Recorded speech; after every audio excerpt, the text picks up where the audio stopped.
Clinically ಮಗುದು health ಬಗ್ಗೆ gynaecologist assess ಮಾಡ್ತಾ ಇದ್ರು. ಮಗುದು ಇಂಟರ್ನಲ್ ಎನ್ವಿರಾನ್ಮೆಂಟ್ ಹೇಗಿದೆ, ಮಗುದು ಬ್ಲಡ್ ಸಪ್ಲೈ ಹೇಗಿದೆ, ಮಗುದು ಆಕ್ಟಿವಿಟಿ ಎಲ್ಲ ಹೇಗಿದೆ, ಇದನ್ನ ನಾವು ಅಸೆಸ್ ಮಾಡಬಹುದು. ಇದರ 2 ಕಾಂಪೊನೆಂಟ್ಸ್ ಅಂದ್ರೆ ಮದರ್ ಇಂದ ಪ್ಲಾಸೆಂಟಾಗೆ ಬ್ಲಡ್ ಸಪ್ಲೈ ಹೇಗಿದೆ, ಪ್ಲಾಸೆಂಟಾ ಇಂದ ಮಗುಗೆ ಬ್ಲಡ್ ಸಪ್ಲೈ ಹೇಗಿದೆ. ಬೇಸಿಕಲಿ ಇಂಟರ್ನಲ್ ಎನ್ವಿರಾನ್ಮೆಂಟ್ ಮಗುಗೆ ಫೇವರಬಲ್ ಆಗಿರಲ್ಲ. ಸೊ ಮಗು ಏನಾದ್ರೂ ನಾವು ವೂಂಬ್ ಒಳಗಡೆ ಬಿಟ್ರೆ ಮಗು ಡೆತ್ ಆಗೋ ಚಾನ್ಸಸ್ ಇರುತ್ತೆ.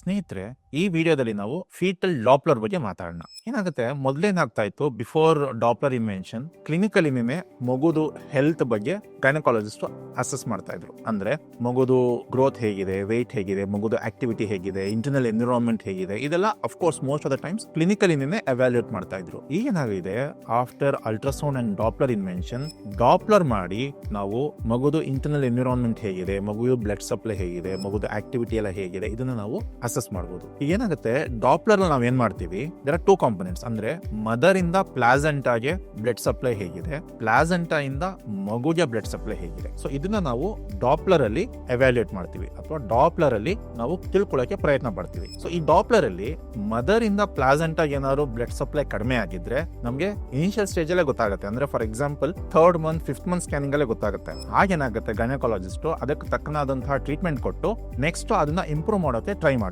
ನೆಕ್ಸ್ಟ್ ಪ್ಲಾಸೆಂಟಾ ಇಂದ ಮಗುಗೆ ಕರುಳು ಬಳ್ಳಿ ಮೂಲಕ ಏನು ಬ್ಲಡ್ ಸಪ್ಲೈ ಆಗುತ್ತೆ ಅಥವಾ ಅಂಬಲಿಕಲ್ ಕಾರ್ಡ್ ಮೂಲಕ ಏನು ಬ್ಲಡ್ ಸಪ್ಲೈ ಆಗುತ್ತೆ, ಅದರಲ್ಲಿ ಏನಾದ್ರೂ ಪ್ರಾಬ್ಲಮ್ ಇದೆಯಾ ಅಂತನೂ ಸಹ ನಾವು ಫೀಟಲ್ ಡಾಪ್ಲರ್ ಅಲ್ಲಿ ಕಂಡುಹಿಡಿಯಬಹುದು. ಏನಾಗುತ್ತೆ, ದೇರ್ ಆರ್ ಡಿಫರೆಂಟ್ ಸ್ಟೇಜಸ್. ಅಂದ್ರೆ ಇನಿಷಿಯಲ್ ಸ್ಟೇಜ್ ಅಲ್ಲಿ ಏನಾದ್ರು ಇದೆಯಾ, ಅಂದ್ರೆ ಬ್ಲಡ್ ಸಪ್ಲೈ ಕಡಿಮೆ ಆಗಿರೋದು ಸ್ಟಾರ್ಟಿಂಗ್ ಅಲ್ಲಿ ಇದೆಯಾ, ಇಲ್ಲ ಸೆಕೆಂಡ್ ಸ್ಟೇಜ್ ಏನಾದ್ರು ಬಂದಿದೆಯಾ, ಇಲ್ಲ 3rd ಸ್ಟೇಜ್ ಹೋಗಿ ಸಿವಿಯರ್ ಸ್ಟೇಜ್ ಅಲ್ಲಿ ಅಂದ್ರೆ ತುಂಬಾನೇ ಬ್ಲಡ್ ಸಪ್ಲೈ ಪ್ಲಾಸೆಂಟಾ ಇಂದ ಮಗುಗೆ ಕಡಿಮೆ ಆಗಿದೆ ಅನ್ನೋದು ಸಹ ನಾವು ಡಾಪ್ಲರ್ ಅಲ್ಲಿ ಕಂಡುಹಿಡಿತೀವಿ. ಏನಾಗುತ್ತೆ, ಇನಿಷಿಯಲ್ ಸ್ಟೇಜ್ ಅಲ್ಲಿ ಅಂದ್ರೆ ಪ್ಲಾಸೆಂಟಾ ಇಂದ ಮಗುಗೆ ಇನಿಷಿಯಲ್ ಸ್ಟೇಜ್ ಅಲ್ಲಿ ಏನಾದ್ರು ಬ್ಲಡ್ ಸಪ್ಲೈ ಅಥವಾ ಮೈಲ್ಡ್ ಬ್ಲಡ್ ಸಪ್ಲೈ ಕಡಿಮೆ ಆಗಿತ್ತು ಅಂದ್ರೆ ಮೆಡಿಕೇಶನ್ಸ್ ಕೊಟ್ಟು ಅದನ್ನ ಪ್ರೆಗ್ನೆನ್ಸಿ ಕಂಟಿನ್ಯೂ ಮಾಡ್ತಾರೆ with proper Doppler follow up scan. ಅದೇ ಮಾಡರೇಟ್ ಲೆವೆಲ್ ಅಲ್ಲಿ ಬ್ಲಡ್ ಸಪ್ಲೈ ಏನಾದ್ರು ಮಗುಗೆ ಕಡಿಮೆ ಆಗಿದೆ ಅಂತಂದ್ರೆ ಅಗೈನ್ ಮೆಡಿಕೇಶನ್ಸ್ ಅಲ್ಲಿ ಮ್ಯಾನೇಜ್ ಮಾಡಿಕೊಂಡು ವಿತ್ ಕ್ಲೋಸ್ ಫಾಲೋ ಅಪ್, ಅಂದ್ರೆ ತುಂಬಾ ಫ್ರೀಕ್ವೆಂಟ್ ಆಗಿ ನಾವು ಡಾಪ್ಲರ್ ನ ಮಾಡ್ಕೊಂಡು ಬ್ಲಡ್ ಸಪ್ಲೈ ಏನಾದ್ರು ಇನ್ನೂ ವರ್ಸನಿಂಗ್ ಆಗಿದೆಯಾ ಅನ್ನೋದ್ರ ಬಗ್ಗೆ ನಾವು ಅಸೆಸ್ ಮಾಡಿ ಫಾಲೋ ಅಪ್ ಡಾಪ್ಲರ್ ಮಾಡ್ತಾ ಇರ್ತೀವಿ. 3rd ಸ್ಟೇಜ್ ಅಲ್ಲಿ ಏನಾಗುತ್ತೆ, ತುಂಬಾನೇ ಮಗುಗೆ ಬ್ಲಡ್ ಸಪ್ಲೈ ಕಡಿಮೆ ಆಗಿರುತ್ತೆ, ಪ್ಲಸ್ ಮಗು ಬಾಡಿಲಿ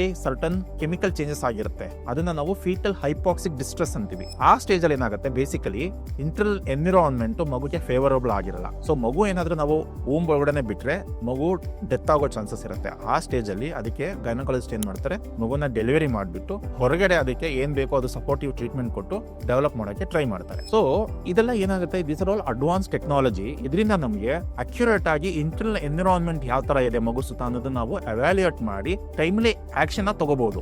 ಹಾಗಾಗಿ ಮಗು ಒಳಗಡೆನೆ ಎನ್ವಿರಾನ್ಮೆಂಟ್ ಕೆಟ್ಟೋಗಿ ಮಗುಗೆ ಡ್ಯಾಮೇಜ್ ಆಗಿ ಅಥವಾ ಮಗು ಡೆತ್ ಆಗೋ ಚಾನ್ಸಸ್ ತುಂಬಾನೇ ಕಡಿಮೆ. ಸೊ ಫೀಟಲ್ ಡಾಪ್ಲರ್ ಇಂದ ತುಂಬಾನೇ ಯೂಸ್ ಇದೆ. ನಿಮ್ಮ ಡಾಕ್ಟರ್ಸ್ ಏನಾದ್ರು ಫೀಟಲ್ ಡಾಪ್ಲರ್ ನ ಸಜೆಸ್ಟ್ ಮಾಡಿದ್ರೆ ಖಂಡಿತ ಮಾಡಿಸ್ಕೊಳ್ಳಿ ಸ್ನೇಹಿತರೆ. ಇದೆಲ್ಲ ಎಷ್ಟು ಇನ್ಫಾರ್ಮೇಟಿವ್ ಅಂತಂದ್ರೆ ಡಾಪ್ಲರ್ ಅಂದ್ರೆ ಕೆಲವರು ಗೊತ್ತೇ ಇರೋದಿಲ್ಲ. ಡಾಪ್ಲರ್ ಸಜೆಸ್ಟ್ ಮಾಡಿದ್ರು ನಾವು ಆಕ್ಚುಲಿ ನಮ್ಮ ಸೆಂಟ್ರಲ್ಲೇ ನೋಡಿದೀವಿ, ಗ್ರೋತ್ ಸ್ಕ್ಯಾನ್ ಪ್ಲಸ್ ಡಾಪ್ಲರ್ ಅಂತ ಕೊಟ್ಟಿರ್ತಾರೆ. ಪೇಷಂಟ್ಸ್ ಏನ್ ಮಾಡ್ತಾರೆ, ಸರ್ ಗ್ರೋತ್ ಸ್ಕ್ಯಾನ್ ಅನ್ನು ಮಾಡಿ ಡಾಪ್ಲರ್ ಏನ್ ಬೇಡ ಅಂತ ಹೇಳ್ತಾರೆ. ಟೆಕ್ಸ್ಟ್ ನಾನೇನ್ ಮಾಡ್ತೀನಿ, ಅವ್ರಿಗೆ ಎಜುಕೇಟ್ ಮಾಡ್ತೀನಿ, ನೋಡಿ ಡಾಪ್ಲರ್ ಅಂದ್ರೆ ಇದೆಲ್ಲ ಎಜುಕೇಟ್ ಮಾಡಿದ್ರೆ ಅಫ್ಕೋರ್ಸ್ ಅವ್ರು ಒಪ್ಕೊಳ್ತಾರೆ, ಡಾಪ್ಲರ್ ಮಾಡಿ ನಾವು ರಿಪೋರ್ಟ್ಸ್ ಕೊಟ್ಟು ಕಳಿಸ್ತೀವಿ. ಈ ತರ ಇನ್ಫಾರ್ಮೇಟಿವ್ ವಿಡಿಯೋಸ್ ನಾವು ರೆಗ್ಯುಲರ್ ಆಗಿ ಮಾಡ್ತಾನೆ ಬಂದಿದೀವಿ. ಅಫ್ಕೋರ್ಸ್ ನೀವು ನಮಗೆ ಸಪೋರ್ಟ್ ಮಾಡಿದೀರಾ. ಯಾರ್ಯಾರು ನೋಡ್ತಾ ಇದ್ದೀರಾ ಆದಷ್ಟು ನಮ್ಮ ಚಾನಲ್ಗೆ ಸಬ್ಸ್ಕ್ರೈಬ್ ಮಾಡಿ ಅಂಡ್ ವಿಡಿಯೋಸ್ ನ ಶೇರ್ ಮಾಡಿ. ಈ ಒಂದು ಅವೇರ್ನೆಸ್ ಕ್ರಿಯೇಟ್ ಮಾಡಕ್ಕೆ ನಾವೇನ್ ಪ್ರಯತ್ನ ಪಡ್ತಾ ಇದೀವಿ ನಮಗೆ ಸಪೋರ್ಟ್ ಮಾಡಿ ಸ್ನೇಹಿತರೆ.